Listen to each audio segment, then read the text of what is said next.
What the fuck is going on, motherfuckers? I'm motherfucking Zach Moonshine with the motherfucking Zach Moonshine Show live right here on Metal Devastation motherfucking radio. Hope you guys are enjoying the show so far, man. Fucking, we had some killer shit right there, dude. Kicked the show off with Wasted Theory, did a triple shot, did some Corners of Sanctuary, which should be calling in here any second for a fucking live interview, man. We did some King Parrot, Child Bite, Unearthly Trance, who, as a matter of fact, I'll be having on the show next week as well. But you didn't hear that yet. Shh, it's a surprise. After that, we had some Megadeth, Crown, and now you're listening to me fucking babble. And I'm fucking drinking these Lagunitas IPAs, man, like they're fucking going out of style, dude, because that's what they are. And they're fucking, everything's going out of style right now, motherfucker. Shit. People are freaking the fuck out, man. I don't know what the fuck is going on around here, but shit is fucking hitting the fan, dude. When I was talking about it earlier, when I went to the store, man, it was fucking ridiculous. Hang on one second. We got a fucking caller from Unavailable. Let's see who the fuck this is, man. You're on the Zach Moonshine Show. Who the fuck is this? Hey, brother. It's Mick, Frank, and James from Corners of Sanctuary. Dudes, what the fuck is going on, man? Nothing, man. We're looking forward to talking to you. Hell yeah. Well, hell yeah, dude. You're live right now on the fucking radio, man. Awesome.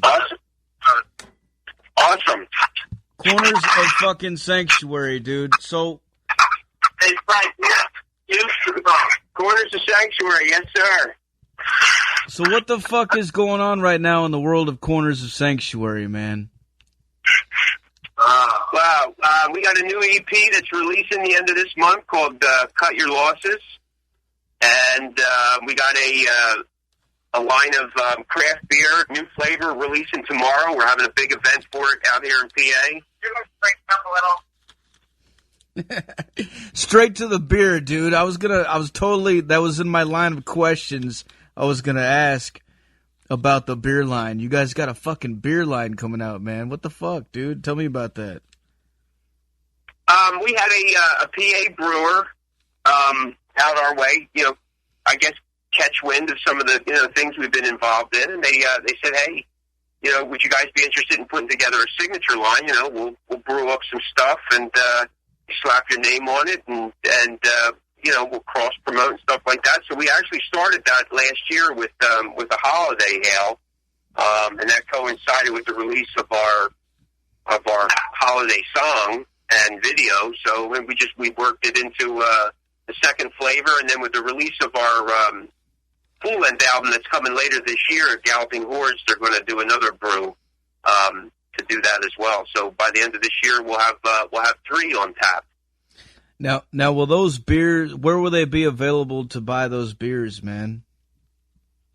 You'll have right now. I know they are available in PA, but for all that transportation stuff and moving the brew around, you'll have to get in touch with the brewer specifically because nothing we can do. We legally can't do anything by transporting alcohol. It's transport over state lines unless you have a license to do so. But or Trans Am and a tractor trailer. That's right. That's right. I know with some of the local fucking beer stores around here, they'll actually let you go in and fucking request them to order certain beers that are from out of state and stuff like that. So I was just wondering. Yeah, I would assume so. Just that you'd have to get in touch with Tuned Up Brewing Company here in PA, and they'll probably take care of all that, because they're licensed to do so. So very cool, dude. I'll definitely try to hit them up, man. At least fucking help promote that shit on fucking MDR, dude. Fucking everybody knows we love some fucking beer around here, man. Appreciate that. Hell yeah. So, as far as the band is concerned, man, Corners of Sanctuary, how long have you guys been doing this, and how exactly did this fucking thing get started? Go ahead, James. For the Sanctuary, me and Mick have been playing together since we were, like, about 31 years. Yeah. And we've been in multiple bands, different bands together. I guess you would call it your power metal band, your Progressive metal band. Anyway, we had a reunion, one of the bands we were in, 25-year reunion, and we did a song called "Steal the Night" for that release, and then Mick and our old drummer, decided, hey, let's do an EP, let's start this thing back up. They did get the material together for about 6 months, and I came in, laid the bass tracks, joined the band. We were a three-piece for a year and a half. Yeah. Then Frankie came on board, so that, I guess we're 5 years. We're going 6 years now. 6 years anniversary. Nice. And it seems like every 6 months we've been gaining momentum the whole time. Now we're selling craft beers. I think we have 6 or 7 videos, 4 or 5 long plays. At least. So it's killer, man. It's good stuff. We got our EP dropping. We have the Craft Brew. We just got done opening up direct support, only opening band for Udo. That was awesome. In the past year, it's been, I think Butcher Babies was within the past year. Yeah, Butcher Babies, Grim Reaper, Striper, Udo. We have Tim Ripper coming up April 2nd. I saw you guys were in like a competition to get on to where you could open up for Bon Jovi. Yeah, we threw our name in the hat. What the hell? You know what I mean? Why not? Yeah. We haven't heard anything yet. I guess no news is good news yet. So. Well, I mean, it seems like we have the most likes, but because you have to vote for it, or whatever. So I don't know. We'll see. It'll be really cool to play the Wachovia Center. Hell yeah, man. Can't beat that with a stick. Oh, fuck yeah, dude. Bon Jovi just has to like us, I guess, right? I guess so. Why wouldn't he not like you, Frank? Is that how it works? Right? Yeah. Yeah, why wouldn't he like you? Why wouldn't he like you? I don't know. Why wouldn't many reasons? Is that how it works on that thing? Is like he's the final judge on what happens, or? And that's what it seems. That's what it seems like with some of the other bands that have been picked. But again, I'm not quite sure. So we're just like I said, we threw our hat in there. But we're going to keep going, doing our thing, and if this happens, awesome. You know what I mean? If it doesn't, hey, then the best band got it, and we'll continue on our path. So yeah, if it does, definitely be cool, man. I know they did a great thing for Skid Row back in the day. Yeah, they did that for a lot of bands. I remember Cinderella getting out on that tour. Yeah. That tour really helped them. Yeah. Matter of fact, that was the first concert I ever went to in my entire life. I was like fucking 8 years old, dude. Oh, wow. Yeah, Slippery When Wet with Cinderella night songs. That was I never seen so many titties in my life, dude. That's all I remember. Oh, you ain't kidding. Back then, shit, too. I seen that Slippery When Wet show 3 times. It was a good show, damn good show. But, yeah, the crowd is, You always done that in sight. I did. I like that movie. Mel Brooks is funny. Hell yeah, man. Well, as far as the band name, Corners of Sanctuary, how did you guys come up with that? Is there a story behind it? Well, it has 2 meanings. One meaning is... there's really 3 meanings. The first meaning is whatever the fuck you think it means. Right. Well, that's, open to interpretation. But then it's... A corner of sanctuary is any place that you can go and be who you are without judgment or ridicule. It could be a place that you go to meditate, or it could be a certain activity that you do, or sport sports or whatever it is. It doesn't make a difference. Could be sitting in your favorite chair and just kind of unplugging. Be who you want to be. For us, music has always been one of those corner of sanctuaries. And then the other thing is it's kind of a safe zone. And in like boxing and fighting and stuff like that, a corner of sanctuary is a place that you can go and move to an angle where you can hit the opponent, but the opponent can't hit you. So again, it has that comparison where they're both safe zones. Very cool, man. In that case, what I'm doing right now is my corner of sanctuary. Nice. It's awesome. Everybody has one, or at least should have one. Yeah, dude. Got to. As far as influences, what got you guys into music and what got you started? Wow. Well, I don't know. You know, back in the 70s, late 70s, it was definitely Kiss, Judas Priest. Oh, yeah. My older brother was into music, so I was kind of following along with that. How about you, James? Chewbacca? Chewbacca was a big influence on you. I was into Frank's older brother. I guess Mick kind of got me into music, but I was always into, I was a big AC/DC fan. I had all the, of course, the Kiss stuff as a kid. And then from AC/DC, Van Halen, Judas Priest, all that, late 70s, early 80s stuff, Ozzy. It was kind of the vibe of the cats I was hanging out with them. And then 8th grade, I bought a guitar and started the little garage band. Nick started it. Of course, I sucked at guitar, so I went to bass. I think if you get rid of 2 strings, you may do better. Yeah, that's right. Chords were not my thing back in the day, and that's that, man. Nothing too crazy, nothing too fancy. That's that. But yeah, no, I mean, I was in obviously metal through the 80s. We had bands through the 80s into the 90s, and this thing just kept growing. And then it was really, nothing more to it. And then, of course, Quarters of Sanctuary. And now we're doing all kinds of crazy stuff and doing what we've been wanting to do from the beginning. Yeah. So, yeah. Right on, man. Right on. Got some questions coming in the chat. Lady Cat Chaos. She wants to know, do you feel that it's still important for bands to create music videos in this day and age?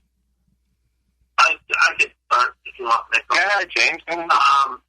It is more important now than it ever was. Yeah. I agree. Because of all the media outlets.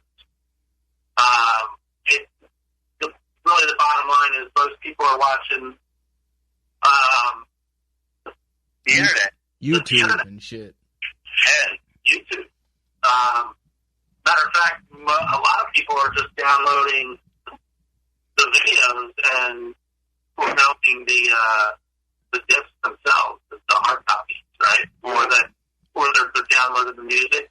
And as a matter of fact, if you look at a lot of the hard copy CDs, even the downloadable long plays, they usually have they have videos attached to them, the DVDs, right? Right. The making of the album or whatever the fuck, right? So, one for the fans to connect with you with the way you look, the way you play. I mean, they want all access. It's not like the 70s where, think about Kiss in the 70s, right? And people respected the fact that they weren't going to take pictures of them without their makeup, right? Or they tried and they couldn't. Like, that would last, 2 seconds now? Right. You know what I mean?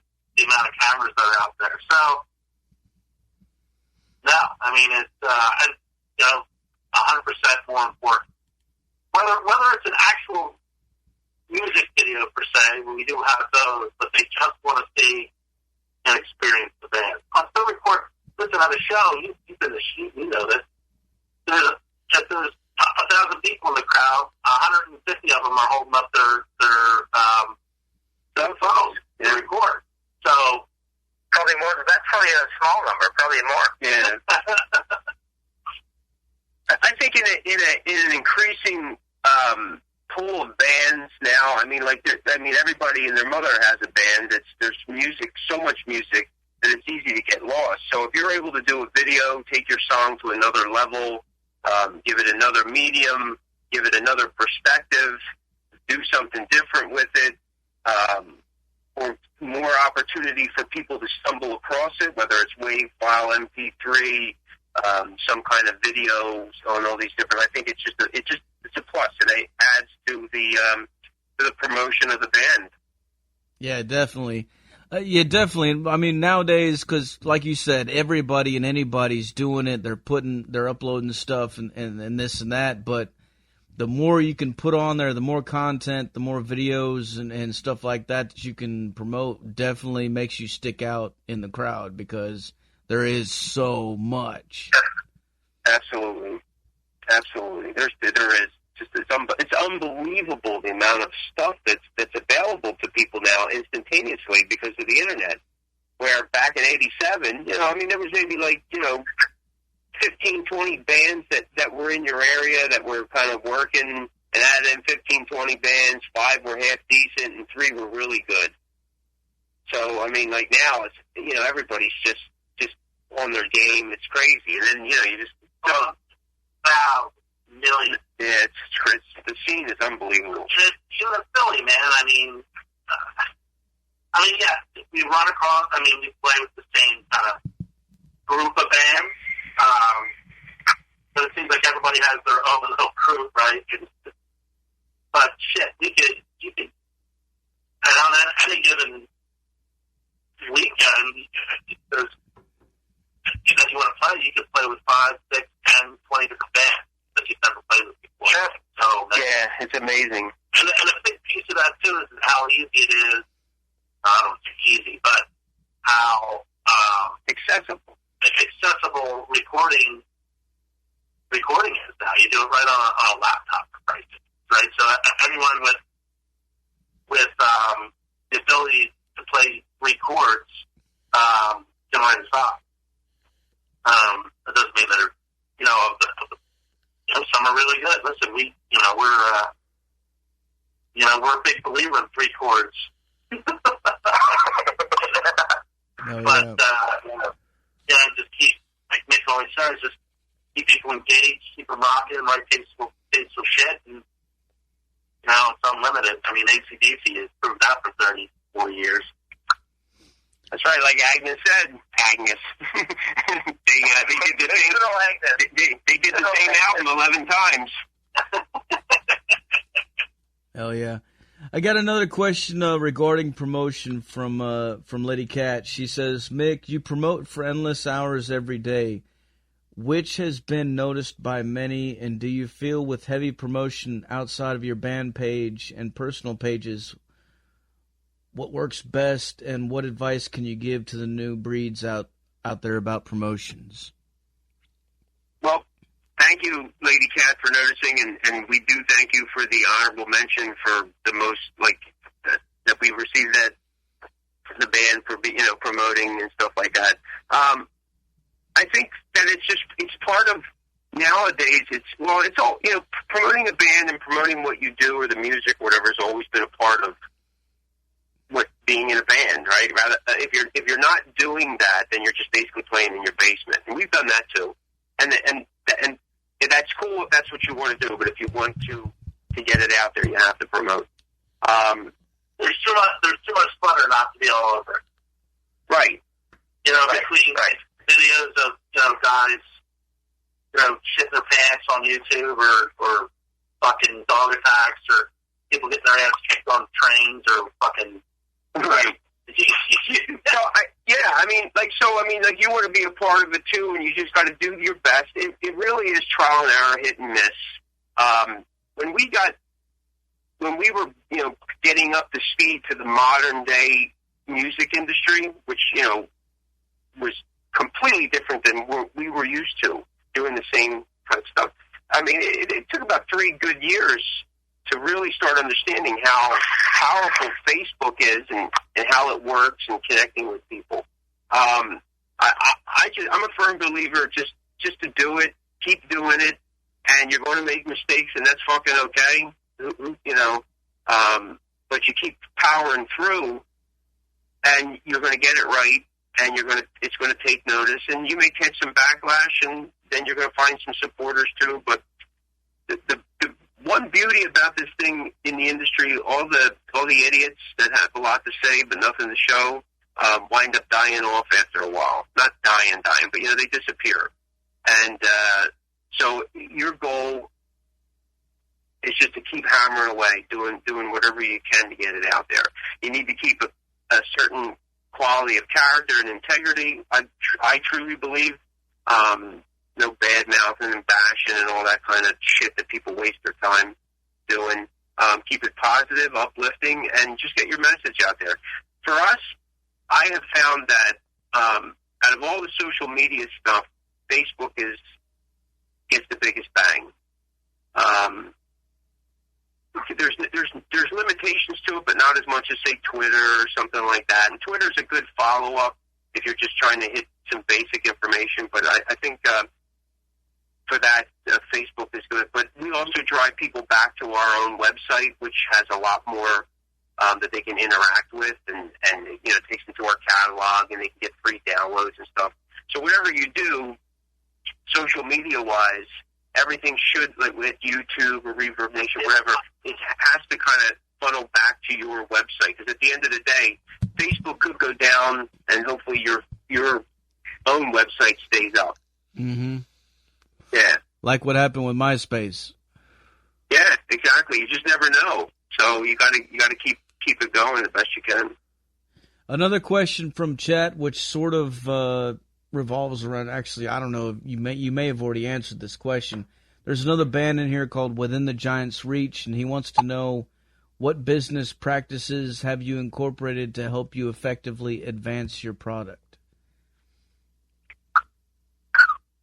Wow, that's a good. That's a really good question. And I'll answer it the way I feel it. And I don't know if this is appropriate for the individual to ask the question necessarily, but listen, when you first start, right, you got to take as many gigs as you could. And maybe this is more for a startup band, but even a band like ours that had been gone for a decade and came back into a new world. In the beginning, we were taking gigs. It didn't matter where it was, whom it was, just so you could hone your craft and get used to what the public's about right now. That's first and foremost. The other piece that as you gain momentum, Mick talked about it, is you have to connect with your fan base, which is not just going to be local anymore. It's going to be national and then worldwide. And of course, you have to kind of take that in stages, but to where you focus your attention, you start local and then you spread out and keep moving. As you progress more, I think the most important thing is after you've earned the right to do it, and you'll know when that right happens, when you have the right to ask for something. So instead of taking that gig for $50 just to get noticed and get your foot in a club or whatever, at some point your band is going to progress to a point where you've earned the right to ask for more money. You've earned the right to ask for guarantees. You've earned the right to ask for certain time slots. Now, integrity and professionalism is 100% necessary. Just because you're in a metal band, or just because you're in a hard rock band, or a punk band, or hip hop, whatever it is, treat people with respect. You've earned the right to get that respect in return. And it's not about Absolutely. You know what I mean? It's because there are so many people out there, thousands of folks that think that they've earned the right for respect when they haven't earned it. And you really got to realize you kind of have to earn that, right? It's like when it's like a painter expecting to, everyone to really like their stuff right away, or to get into any old gallery that they feel like it just because they're really good at what they do. There's a million bands way better than us, way worse than us, that are either in not as good a position or in a better position because they've earned the right to do it, to ask for more. And it's okay, and then you go to the next step, which is it's okay to say no. It's okay to say no, you know what, and be honest about it. You're like, you know what? A Monday night in Atlantic City, we're not going to draw. You know what I mean? I know you really want us to play, but it's a waste of everyone's time. But here's what we see as a good time for it. Here's what we promised to do. Here's how many people, we estimate we're going to bring. You'd be surprised how well honesty works. The second you say you can do something, you don't fucking produce in this industry, you're fucking dead. You know what I mean? So that's a really long-winded answer, but I think that like it's a dirty word or a dirty saying, but you really do have to treat it like a business, and that doesn't necessarily mean that you're selling out or you're being cold-hearted or anything like that. You just have to be smart about the things that you're doing. I mean, and this is not to say that we've reached a level that we're content with. We are happy with what we've achieved, and we want to achieve more. And to do that, you have to put together goals and a business plan and things like that. And you have to work at it. I mean, to do this and expect that you're just going to be partying all the time, and I'm sure there are bands that do it and they enjoy it. However, if you want to stay on top of the game the best that you can, that just isn't going to hang 10. And that doesn't mean you can't have a good time. You just have to be smart about it. Especially in the fucking trenches. Yep. Hell yeah, man. Hell yeah. I got some more questions coming in from the chat. Megan Michaels, she wants to know what's your favorite movie quote and what horror movies do you like watching?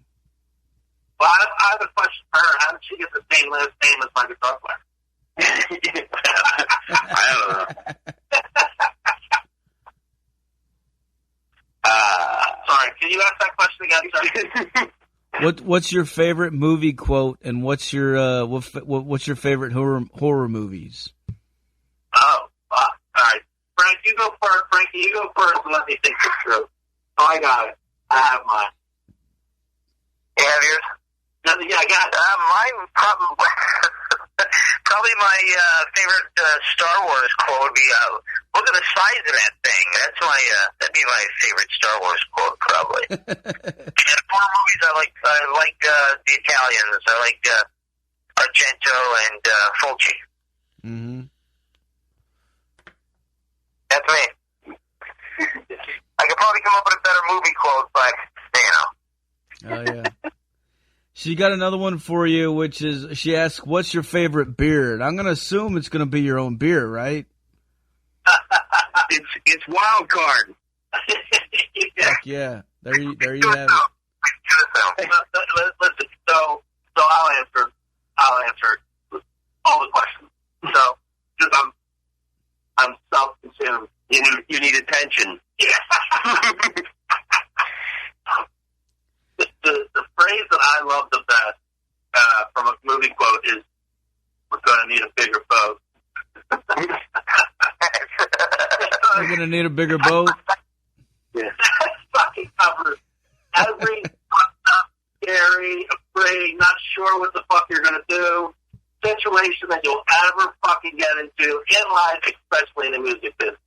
Because as soon as you think you got the biggest cock, somebody else has one way bigger. It's just the fucking way it is. All right? Terrible to say. That's Jaws, right? Yeah. Yeah.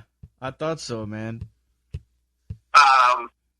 And that's the way that is. My favorite horror movie, and definitely Halloween. All the Halloween. Something about Michael Myers. Is there, and my favorite beer, outside of course, I don't know. Well, actually, actually. My favorite beer is High Life, Miller High Life. My favorite horror movie is Xanadu. You know I love Olivia John. Well, so do I, but that movie is fucking a horror. All right. Got another question from Lady Cat. Hold on, Frankie. We got another question coming in. I got another question coming in from Lady Cat. She wants to know, you're currently touring within the USA. What was one of the hardest lessons you have learned within the touring? Don't room with Frankie Cross. I was going to say, Joe, the same thing about you. Oh, God. Definitely. Well, a couple years ago, we learned that you definitely don't want to go through the Lincoln Tunnel anytime after fucking 3:00 in the afternoon if you have to be checked in by 7. Yeah. No doubt. Oh, yeah. Biggest lesson learned. Yeah, I mean, I guess that's it, you know. Well, are we talking life lessons or something that we had to do for the next tour? I mean, because actually, I'll tell you what, the next time we did a stint through New York, we were fucking we were where we needed to be at fucking 12:30, and we just had to fucking hang around and do stuff. But it sure beats sitting 17 hours in that Lincoln Tunnel traffic. Here's another one. Don't let Mick break out his Kiss fucking collection. You will listen for 18 straight hours. You know what my life lesson is? Oh, well, yeah. My life lesson is if you're going to be on the road for 15 hours, don't eat 2 boxes of protein bars. That's my life lesson. Fiber 1 bars. Oh, shit. Oh, yeah. Yeah, that's that. That kind of leads me into another question that I had as far as like regarding your live show. For people out there who have not seen you guys live yet, what can you tell them to expect at a live show of Corners of Sanctuary? Well, I think that we're definitely heavier live than with the albums. And it was kind of designed that way because it's a stripped down type of approach live, where in the studio we're multi-tracking guitars and stuff like that. There's some keyboards thrown in because for us it's one way of looking at this song, but then live is something different. So I think it really is about the music. Like, we don't really have any gimmicks. We're kind of a straightforward. We get up there and just kind of let the music, take us through. We don't, I mean, there's no theatrics or anything like that. We're just a straightforward, traditional heavy metal band, and we kind of let the music take you through it. Now, with Frankie, you got, it's like watching tennis.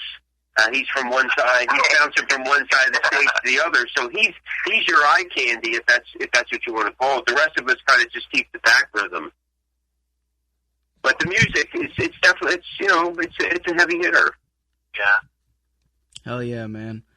As far as your local scene, where you guys are from, man, what can you tell people about that? Well, you'll have some people say that it blows, and other people say it doesn't, and then it's in between. But we have experienced that all the scenes are about the same. There are some that are a little better than others, and that just may be there's just a collection of individuals that share the goal of supporting local music more that comes through or whatnot.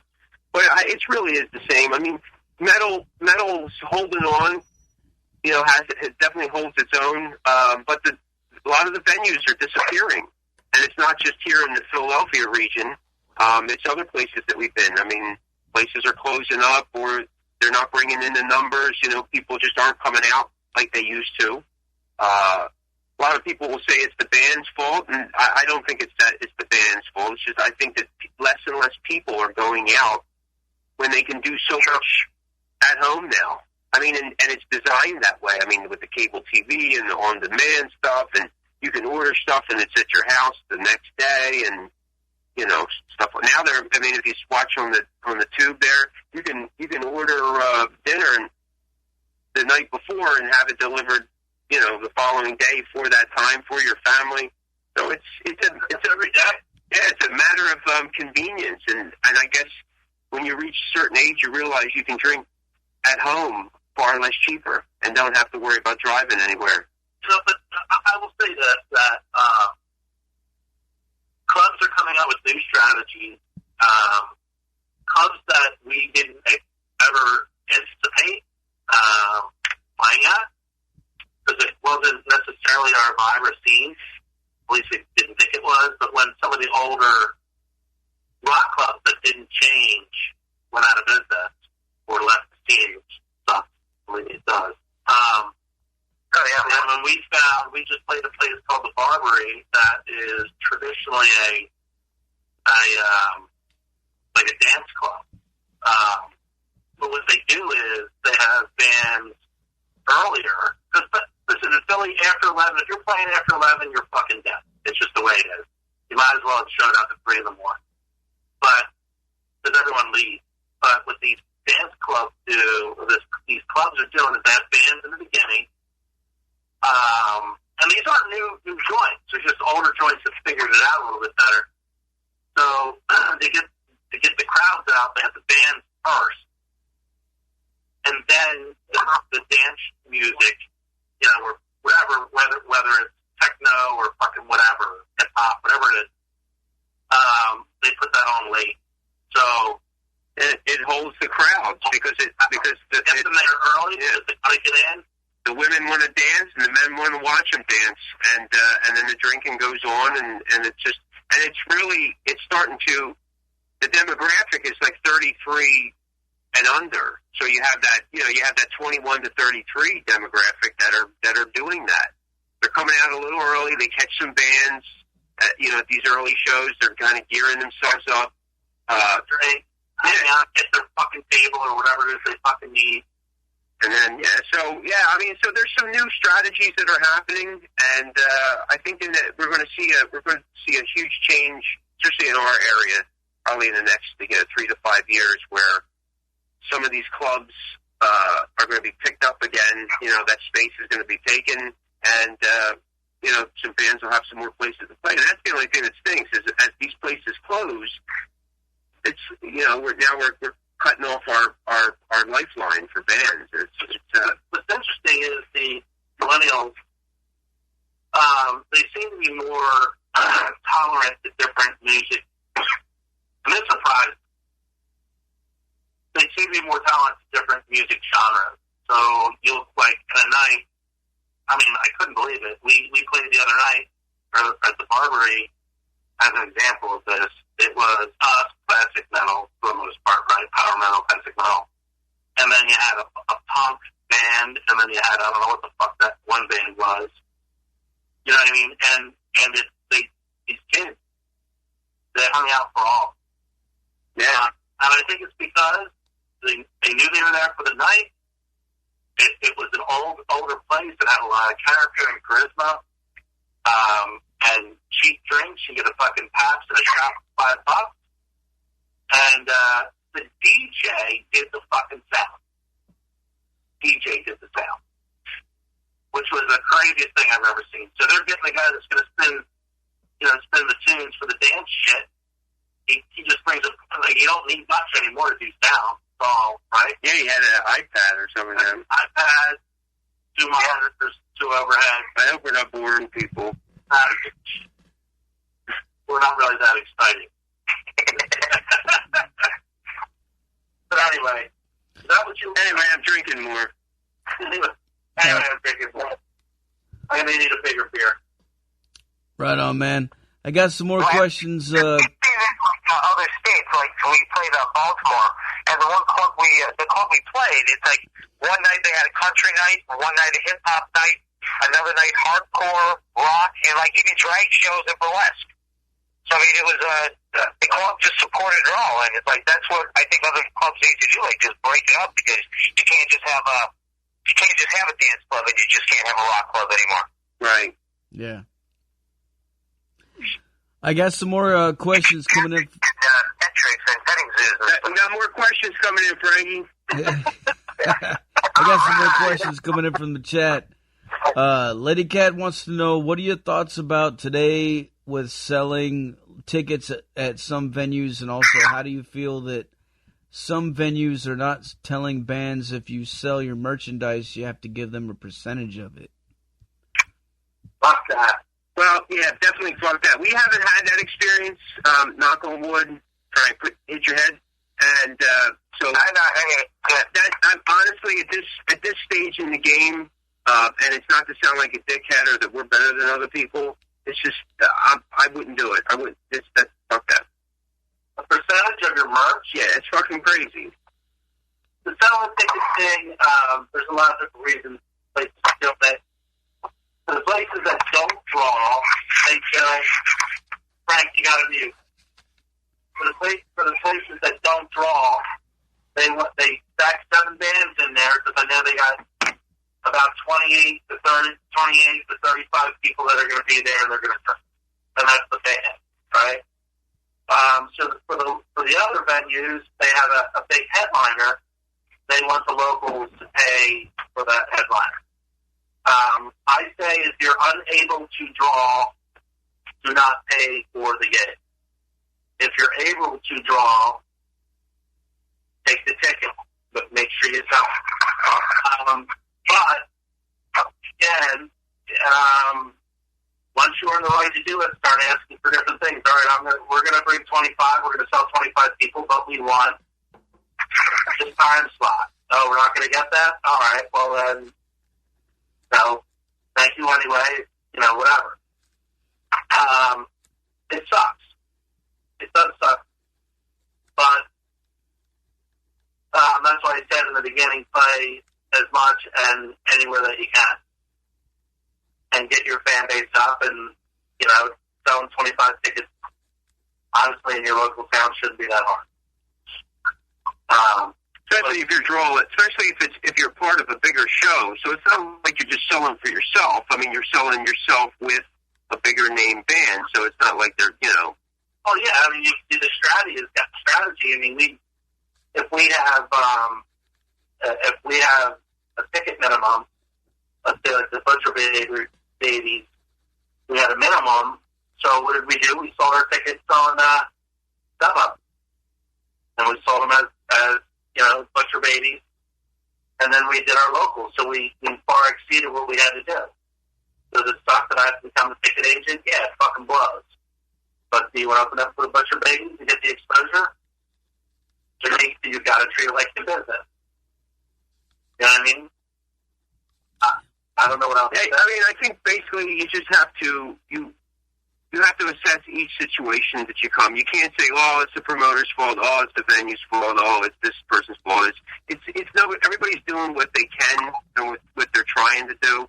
Now, there are people out there that are trying to take advantage of bands or whoever, and I get that, but it's really, at the end of the day, it's up to the band to decide, do they want to do this, can they do this, and if they decide to do it, then they have to adhere to the rules of that game and not bitch about it. Like, say, yeah, okay, I'm going to do it, and then when it's time to pay up, and you're bitching and complaining, and it's everybody's fault, and, how dare they, the injustices, why me, that kind of thing. It's not going to fly. So, you make a decision, you live with it.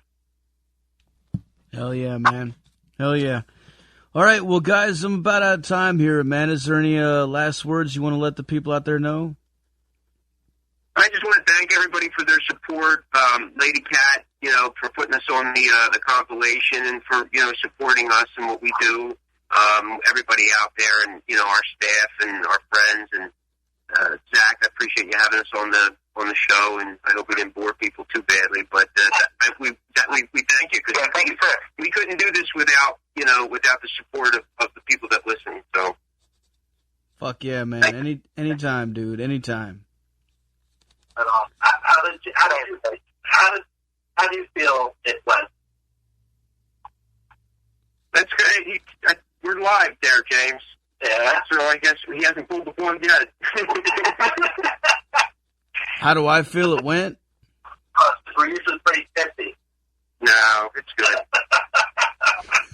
It's all good. It fucking kicks ass, dude. You guys fucking kick ass, man. Ball jokes the whole time. Yeah. No ball cock jokes tonight, yeah. No, I tried a couple times. Yeah. Hey. So, yeah, we thank you, man. Before I let you guys go, man, I got to get you to make us, well, you've already made a station tag, but I need a show tag from you, okay? All right, absolutely. All right, whenever you're ready, say, this is Corners of Sanctuary, and you were listening to the Zach Moonshine Show. Hey, this is Mick Michaels from Corners of Sanctuary, and you're listening to the Zach Moonshine Show. Jesus, that was tough. Fuck yeah, Do we dude. get it? No, that's perfect, man. Thanks a lot, man. All right, brother. All right, You got man. it? What I'm going to do now is I'm going to blast these motherfuckers' eardrums full of some fucking Corners of Sanctuary and make them fucking make their neighbors fucking hate them. But I thank you guys for calling in and taking the time to fucking do this, man. And yeah, man, I'll fucking put this up on a podcast and upload it to YouTube, and we'll put it all over the place, okay? All right, brother. Thank you so much. All right, dudes. Cheers. All right. Bye-bye. Later. Fuck yeah, there you had it, folks. Fucking Corners of Sanctuary live on Metal Devastation Radio, the Zach Moonshine Show. What I'm gonna do now is fucking put some Corners of Sanctuary in your fucking eardrums, in your ear pussies, and crank it up fucking loud, man. Put your speakers in your fucking windows, put them in your front yards, put them in your fucking windows, wherever you can. Put them to where people can hear this shit and crank it up fucking loud.